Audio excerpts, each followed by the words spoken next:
We're living in a world where everything fights for our attention. We get bombarded with tons of notifications and different messages all over the place. And with all this noise, there is one single medium that still holds its own. With exceptional conversion rate at around 35.6%, email marketing still is the king. But achieving this open rate, let alone sale, isn't easy.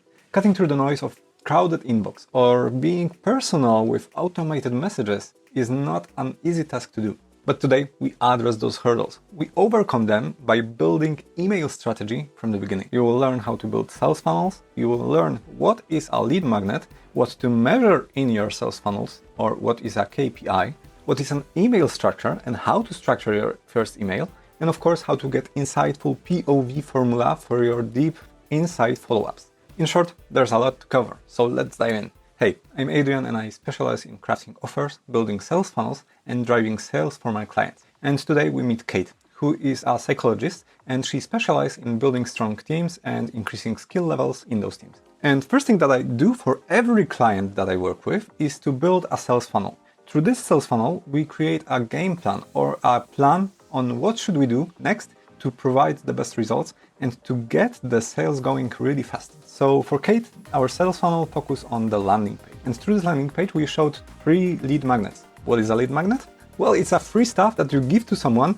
in exchange for their email. And you want to do that because you want to have their agreement to sell them stuff. But before the lead magnet and the website, we have to create advertising that will provide people to this website so they can experience what we prepared for them. And in Kate's sales funnel, we create Facebook and Instagram apps.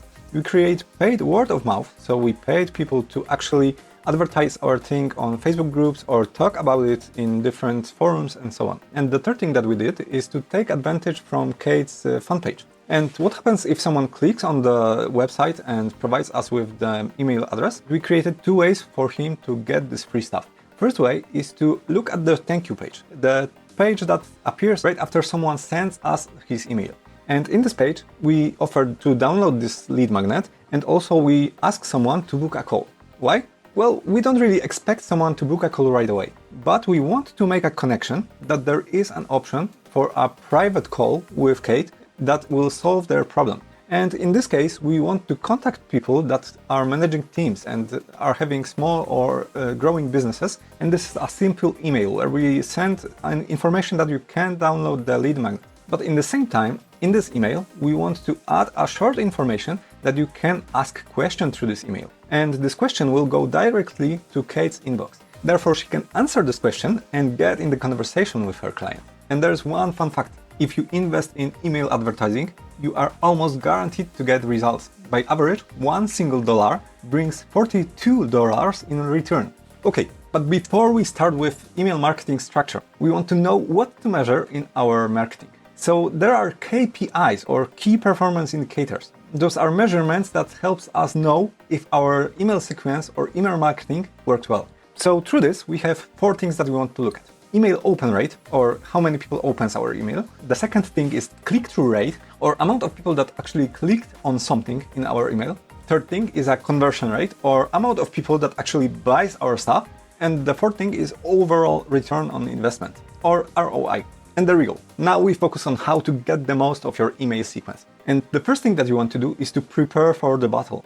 Just like Sun Tzu said in Art of War, every battle is won before it's even fought. So in this case, we want to prepare before we start to creating our email marketing. So once again, there are 4 things that you want to do before you start. First of all, find the problem of your client.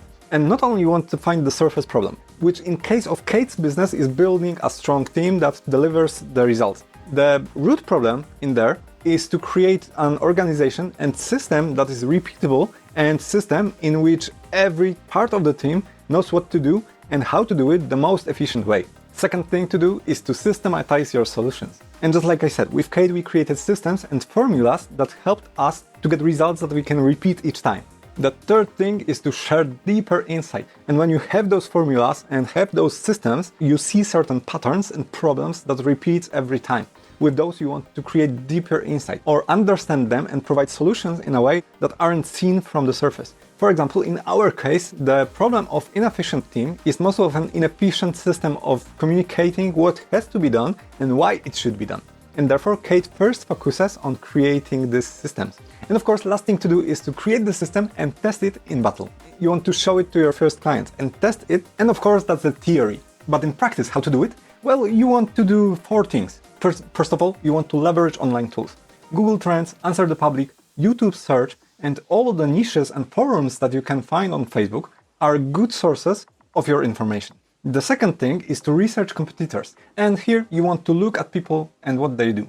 In this case, you want to get in shoes of your client and get to know your client through the free stuff that they offer and the sales funnels that they have. So you want to register to their email marketing and get to know what they do to achieve their success. And of course, the last thing is network and connection. So for example, if you have an experience in your field, you want to use that. You want to contact with people that you know, that work with your potential client, and ask them for their opinion and their feedback. Thanks to that, you get informations from the first hand, and you get insights that you cannot get through those automated tools. And there's one simple tactic here. In Kate's case, we created a simple challenge in Facebook group. We invited 5 people to work with her for free, and we did that just to gather more information. And now, when your research is done, is to document your key pain points. What is a pain point? It's a problem that your client have, and you want to create a list of problems and solutions. Now we are on the part of the problems, but right away we will jump into solutions. If you develop persona for B2B businesses, you want to focus on 3 things. First of all, their pain points. Second, their goals and their aspirations. So when you contact in business-to-business environment, you want to focus on achievements or in guarantee that you can provide the success for the team.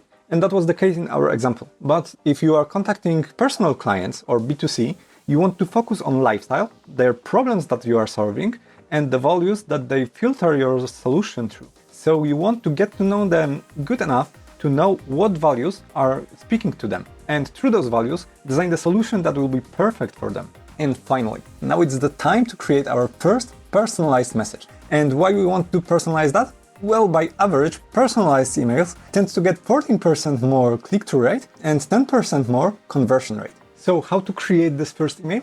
Well, it's time for our POV formula. And it's really easy. It is context plus observation leads to insight. Context is a knowledge that you have about your niche and your persona. The observation is a practical observation of what you do in this challenge or in this practical experience that you acquired. And the insight are the connection between problems and the roots of those problems with the solutions that you can provide. Now it's the time to fill the second part of this list of problems. It's the part where you list the solutions that you can create. And it's better to create solutions that are digging deeper, the solutions that are not surface-based, but also addresses the root causes. So now we go to crafting our first email. But before we do that, we jump back to the email structure. So I want to show you a bird's eye level of what we planned for Kate. So the first email that was created was already mentioned. You download the free stuff that we offer, and also you can ask the question.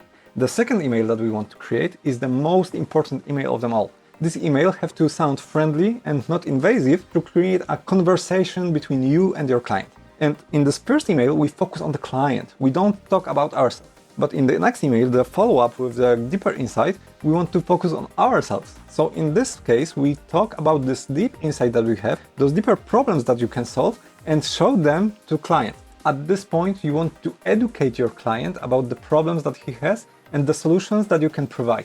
And at this step, someone usually answers your email. And actually you start the conversation on your one-to-one, non-automated way of speaking. But if someone doesn't answer, you have second option. You create another follow-up with another deep insight. And that's why we created 3 lead magnets to address 3 most burning problems that Kate's clients has. So in our case, it was strong team building, it was increasing skill level in the team, and it was working more efficiently within the team. And you want to create the second follow-up to tell your client that you can solve more problems, because the first problem and the first lead magnet that he downloaded may not hit the mark for him and may not be the burning problem that he wants to solve. And of course, if someone still doesn't answer, you repeat that sequence. You repeat that as many times as many solutions have you got for your client.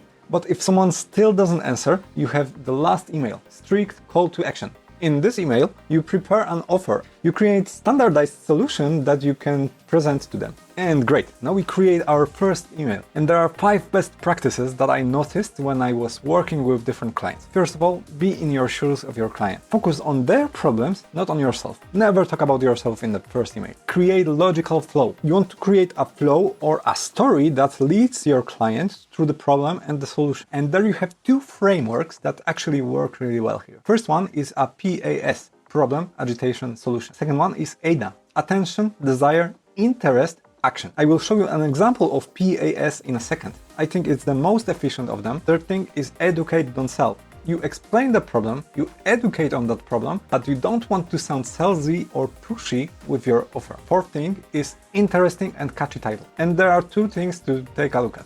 First of all, it should be short, maximum 2 to 3 words that grabs attention. The second approach is to personalize. You can use more words, but you have to be more specific about the thing that you have in common with your lead. So for example, if Kate found out that the client she is talking to was working in the same company as she was working before she started her freelance job, she could address that in this first email. And the last thing that I can't stress enough is personalization is the key. In your emails, you want to make them feel that you wrote this email strictly for them. So the subtle facts and the things that you know about your persona actually help a lot in this case. With those best practices out of the way, we have email structure. And in this first email, we have 5 things that we want to take a look at. First thing is to show that we did the research. You want to start your conversation with something that indicates that you spend your time analyzing the situation of your client. And for Kate's example, it is, "Hey Mark, I saw you downloaded the Work Smarter Not Harder guide.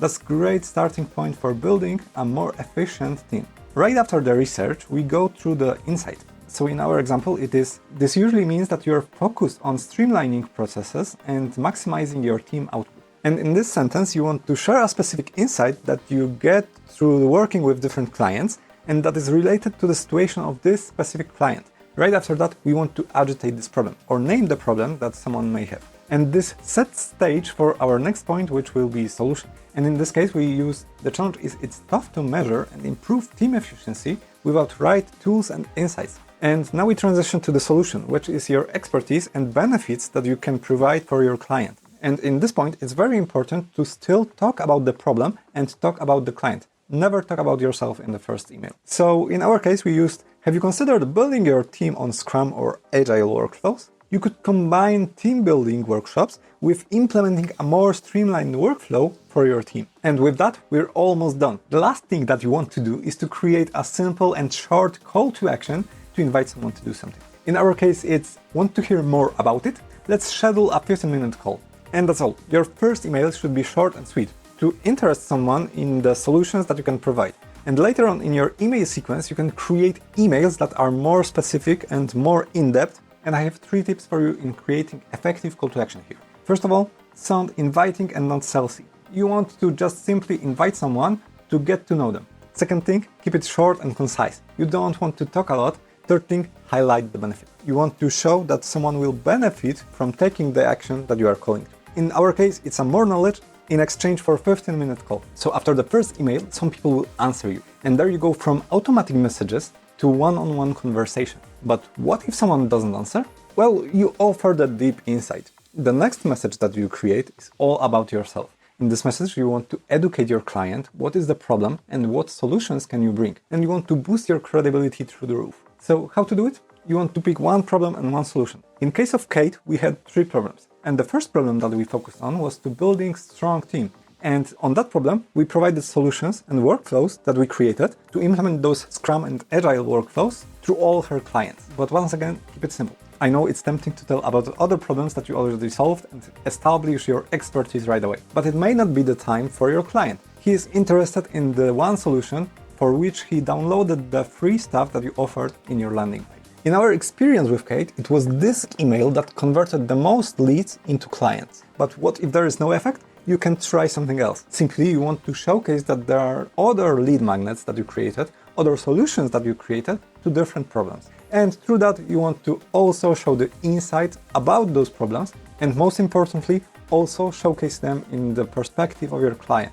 So don't talk as much about yourself. Just educate about the problem and showcase that you have the solution. And of course, you repeat that through every lead magnet that you have and every problem that you can solve. And this is great. Why? Because through those emails, you can show your expertise and build your relation with the client. And also, while giving them value, it gives you a chance to contact this client and remind him about yourself. And that's it. That's all there is to it. If you want to check this presentation that I show you through this video, check the description below.